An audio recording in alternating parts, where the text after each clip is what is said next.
अस्सलाम वालेकुम बेटा।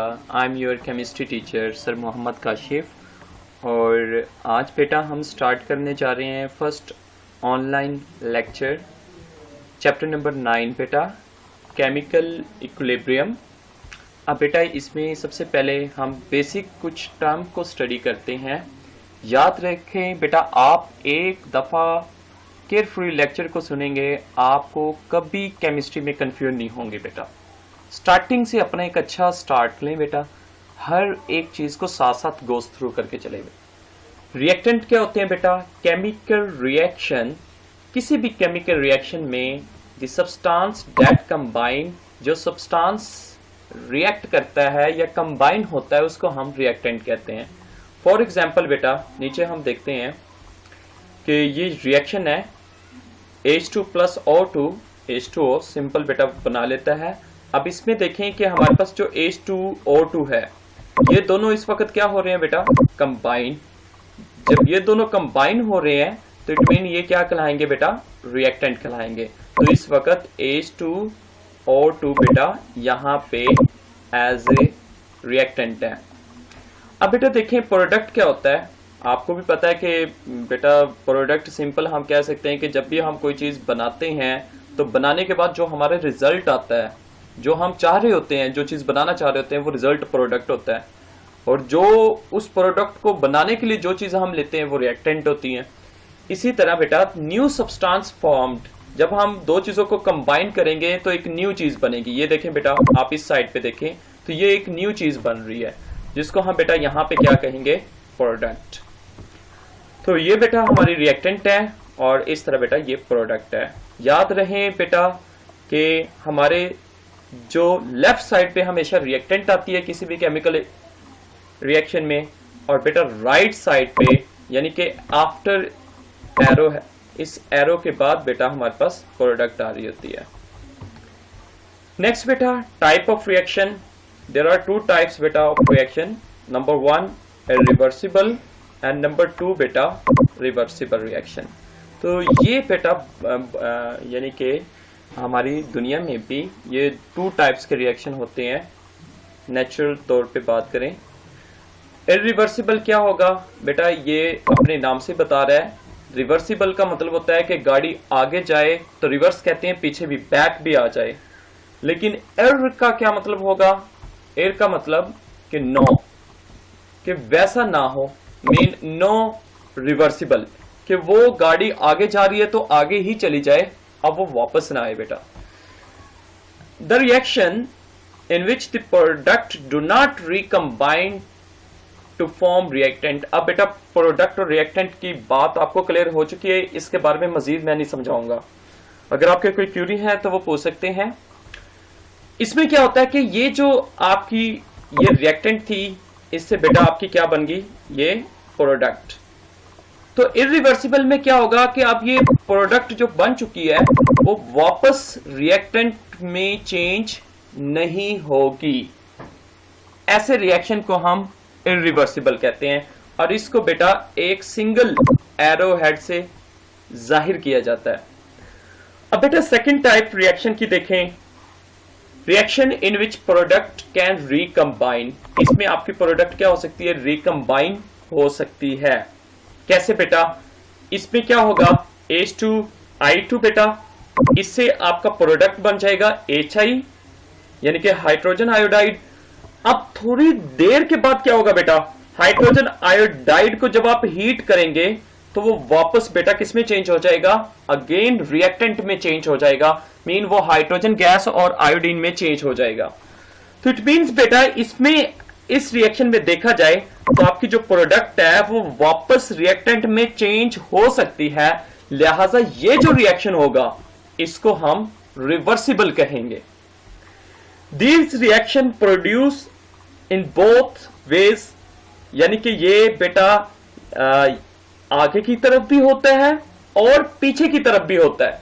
लेकिन आप इसमें देखें कि ये आगे की तरफ तो हो रहा है लेकिन ये रिएक्शन पीछे की तरफ बेटा नहीं होता।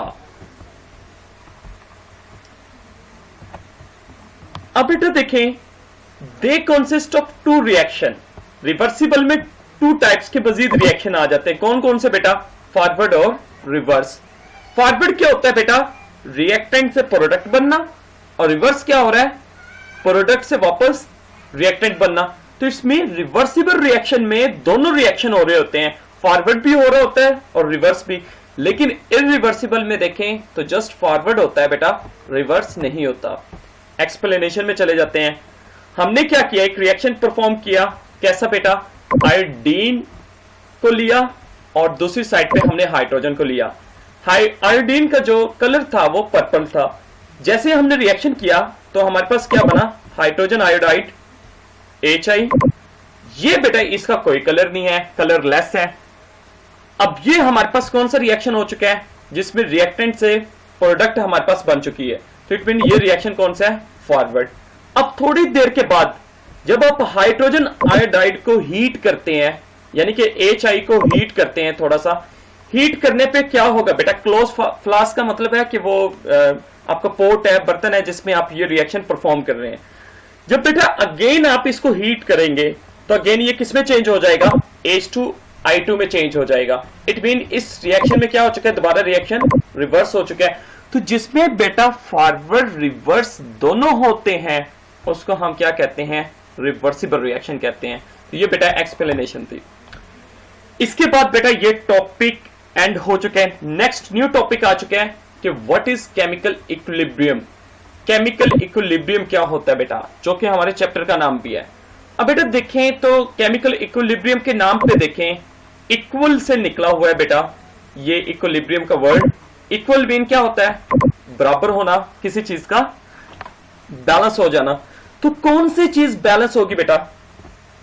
जब फॉरवर्ड का रिएक्शन इक्वल किसके हो जाए बेटा? रिवर्स के। तो ऐसे रिएक्शन को हम इक्विलिब्रियम कहते हैं। इट मींस बेटा इक्विलिब्रियम के लिए रिवर्सिबल रिएक्शन का होना जरूरी है, क्योंकि इरिवर्सिबल में तो दोबारा कंबाइन होंगे नहीं।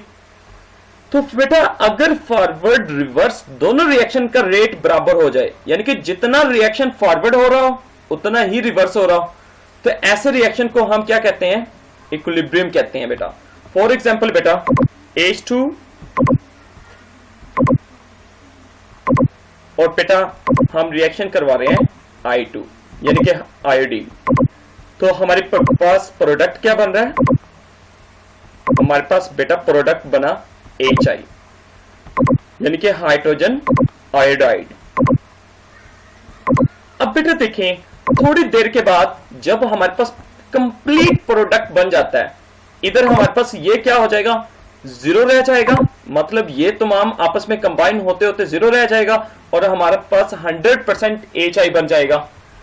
थोड़ी देर के बाद आपको पता है कि ये रिएक्शन रिवर्सिबल है, तो इसने वापस जाना है।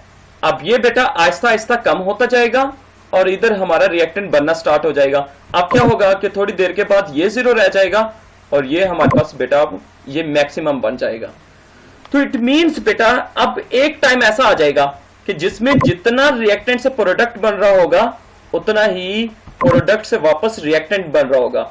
यानी कि फॉरवर्ड का रिएक्शन और रिवर्स का रिएक्शन दोनों क्या हो जाएंगे? इक्वल हो जाएंगे। तो ऐसे स्टेट को बेटा हम क्या कहते हैं? केमिकल इक्विलिब्रियम कहते हैं। अब बेटा इसकी भी टू टाइप्स होती है। कौन कौन सी? स्टैटिक और डायनामिक। स्टैटिक में क्या होगा कि स्टैटिक में हमें reaction cease to proceed. Cease का मतलब होता है बेटा बंद हो जाना। हमें ऐसा लगेगा कि रिएक्शन क्या हो चुका है? बंद हो चुका है। यानी कि रिएक्शन ना तो फॉरवर्ड हो रहा है ना ही रिवर्स हो रहा है। हालांकि रियलिटी में हो रहा होता है, लेकिन हमें नजर ऐसा आ रहा होता है कि वो रिएक्शन हो ही नहीं रहा। कैसे बेटा? आप इसके क्या आम सी एग्जांपल लें। हमारे पास ये है अर्थ, जमीन है और इसके ऊपर हमने कोई बड़ी सी बिल्डिंग बना दी है। ये हमारे पास बेटा क्या बना दिया हमने? बिल्डिंग। अब क्या अर्थ इस बिल्डिंग को अपनी तरफ खींच रही है? यस, अपनी तरफ खींच रही है ड्यू टू ग्रेविटी फोर्स। अब बेटा क्या बिल्डिंग फिर नीचे आके गिर रही है? नहीं, बिल्डिंग तो नहीं गिर रही। हालांकि रियलिटी में ग्रेविटी उसको खींच रही है, लेकिन बिल्डिंग नीचे नहीं गिर रही। अब क्या है? बिल्डिंग भी इसके ऊपर, अर्थ के ऊपर एक ऊपर की तरफ फोर्स लगा रही है, जिसको आप टेंशन की फोर्स भी कह सकते हैं बेटा। आपने पढ़ी होगी फिजिक्स में। अब बेटे अब इसके ऊपर दोनों फोर्स लग रही है, ग्रेविटी भी है, टेंशन भी है। क्या है, दोनों का रेट क्या है, इक्वल है। जब रेट इक्वल है तो लिहाजा बिल्डिंग ना तो ऊपर जा रही है ना ही नीचे जा रही है, यानी कि नीचे भी नहीं गिर रही और टेंशन की फोर्स उसको ऊपर भी नहीं लेकर जा रही। तो इट मीन हमें ऐसा लग रहा है कि ये बिल्डिंग वहीं की वहीं है, और बिल्कुल रियलिटी में है भी वहीं की वहीं, लेकिन हमें ऐसा भी लग रहा है कि इसके ऊपर कोई फोर्स नहीं लग रही। नहीं बेटा, इसके ऊपर दोनों फोर्स लग रही है, यानी कि ये ग्रेविटी से, यानी कि नीचे की तरफ भी जमीन इसको खींच रही है और टेंशन की फोर्स इसको ऊपर की तरफ भी खींच रही है। इस तरह बेटा स्टैटिक इक्विलिब्रियम में भी ये होता है कि रिएक्शन फॉरवर्ड भी हो रहा होता है, रिवर्स भी हो रहा होता है, लेकिन हमें नजर कैसा आता है कि ये सीज हो चुका है, क्योंकि वो रिएक्शन इतना स्लो होता है कि हमें वो सीज नजर आता है, बंद होता है कि रिएक्शन ऐसा हो रहा होता है कि रिएक्शन हो ही नहीं हो रहा। तो ऐसे इक्विलिब्रियम को हम स्टैटिक कहते हैं। अब बेटा डायनामिक की तरफ आए। डायनामिक का लफ्जी मतलब ही बेटा मूव करना होता है, यानी कि रिएक्शन क्या है, मूव में है, हरकत में है। When reaction does not stop, reaction stop नहीं होता, ओनली रेट्स ऑफ फॉरवर्ड और रिवर्स रिएक्शन क्या हो जाते हैं, इक्वल हो जाते हैं, यानी कि रिएक्शन तेजी से हो रहा है, रिएक्टेंट से प्रोडक्ट भी बढ़ रहा है, प्रोडक्ट से वापस रिएक्टेंट भी बढ़ रहा है, लेकिन वो बेटा क्या हो चुका है, दोनों का रेट आपस में क्या हो चुका है, इक्वल हो चुका है, लिहाजा वो डायनामिक इक्विलिब्रियम है। इसके बाद बेटा देखें क्वेश्चन एक न्यू आ जाता है कि microscopic characteristics of forward and reverse reaction. Forward reaction की क्या क्या खुसूसियात हो सकती हैं। नंबर 1 बेटा क्या होगा कि reactant react to form product. Forward में यही होता है ना कि बेटा रिएक्टेंट आपस में रिएक्शन करते हैं प्रोडक्ट बनाने के लिए। जिस तरह बेटा लास्ट एग्जांपल में देखें, ये H2I2 आपस में रिएक्ट करेंगे, क्या बनाएंगे, HI बना लेंगे बेटा। अगर ये आपस में H2I2 रिएक्ट ही नहीं करेंगे तो रिएक्शन फॉरवर्ड ही नहीं होगा बेटा, सिंपल सी बात है। It takes from left to right बेटा। आप देखें फॉरवर्ड रिएक्शन देखें बेटा, यहां से लेफ्ट टू राइट हो रहा है, यानी कि लेफ्ट से राइट की तरफ जा रहा है, ठीक है। At initial stage the rate of forward reaction is very fast बेटा। स्टार्टिंग में फास्ट होता है, जैसे जैसे प्रोडक्ट बनती है तो ये रिएक्शन स्लो होना स्टार्ट हो जाता है, ये इट स्लो डाउन ग्रेजुअली, यानी कि बाद में ये रिएक्शन स्लो हो जाता है। रिवर्स रिएक्शन की देखें बेटा, माइक्रोस्कोपिक कैरेक्टरिस्टिक्स। नंबर 1 बेटा, रिवर्स में क्या होता है, product react to produce reactant. कि इसमें क्या होती है कि ये जो प्रोडक्ट है हमारी HI, ये वापस हमारे पास क्या बना रही होती है, रिएक्टेंट बना रही होती है। Number 2, it take place right to left. अब बेटा ये उसके ऑपोजिट है, यानी कि ये राइट साइड से किसकी तरफ जा रहा होता है, लेफ्ट साइड की तरफ। अब बेटा देखें, in beginning rate of reverse is negligible. Negligible का मतलब क्या होता है बेटा, वेरी स्लो, कि ये रिएक्शन स्टार्टिंग में स्लो होता है। जाहिर बात है जब बेटा प्रोडक्ट बन चुकी है तो प्रोडक्ट से वापस रिएक्टेंट बनेंगे तो वो रिएक्शन क्या होगा, स्टार्टिंग में बहुत स्लो होगा, लेकिन आहिस्ता आहिस्ता ये बेटा क्या हो जाता है, स्पीड अप हो जाता है। एनी क्वेश्चन बेटा, ये टॉपिक भी यहां पे खत्म। अब microscopic characteristics of dynamic equilibrium, अब इसकी खुसूसियात देखते हैं। Equilibrium achieve in close system बेटा, ये क्लोज सिस्टम में होगा, मतलब आप कोई भी फ्लास्क लेते हैं, कोई भी स्पोर्ट लेते हैं, वो क्लोज होना चाहिए, वहां पे टेम्परेचर चेंज नहीं होना चाहिए। क्लोज सिस्टम से मुराद बेटा जहां पे रिएक्शन परफॉर्म कर रहे हैं वहां पे टेम्परेचर चेंज ना हो, वहां पे प्रेशर चेंज ना हो। At equilibrium state a reaction does not stop बेटा। लास्ट टाइम भी बताया था जब हम इक्विलिब्रियम को पढ़ रहे थे, डायनामिक को पढ़ रहे थे, डायनामिक इक्विलिब्रियम में, क्योंकि हम डायनामिक की खुसूसियात पढ़ रहे हैं, तो डायनामिक में तो रिएक्शन स्टॉप होता ही नहीं है बेटा, वो चलता रहता है बेटा, क्योंकि डायनामिक का लफ्जी मतलब भी नॉन स्टॉप है, मीन वो चलता रहे। At equilibrium state amount of reactant and product do not change बेटा, दोनों की मिकदार चेंज नहीं होती। क्यों नहीं चेंज होती, क्योंकि बेटा दोनों रिएक्शन का रेट क्या होता है, इक्वल होता है। तो फिर बेटा चेंज कैसे होगी, इक्वल मीन जितना फॉरवर्ड हो रहा था उतना ही रिवर्स हो रहा है, तो लिहाजा उन दोनों की तादाद चेंज नहीं होती और ना ही उनकी प्रॉपर्टीज चेंज होती है, मीन उनका कलर, डेंसिटी रिमेन सेम बेटा, वो भी सेम रहते हैं। कैसे बेटा, यहां पे देखें I2 का कलर पर्पल था, जैसे प्रोडक्ट बना कोई कलर नहीं था, लेकिन वापस रिएक्शन आया तो जब वापस में I2 बना तो फिर अगेन उसका कलर क्या आ गया, पर्पल ही आ गया, तो लिहाजा उनकी प्रॉपर्टीज इस तरह की चेंज नहीं हो रही। An equilibrium state is attainable इधर starting from reactant to product या प्रोडक्ट टू रिएक्टेंट। आप इक्विलिब्रियम जो स्टेट है वो दोनों तरह से मेजर कर सकते हैं, रिएक्टेंट से लेंगे तो फिर भी आपकी रिएक्टेंट से प्रोडक्ट, प्रोडक्ट से वापस रिएक्टेंट तक बात तो वही कंप्लीट हो जाएगी। तो इट मीन आप यहां से भी ले सकते हैं, अगर आप इधर से लेना चाहे तो उधर से भी ले सकते हैं, क्योंकि प्रोडक्ट से भी तो रिएक्टेंट बन रहा होता है।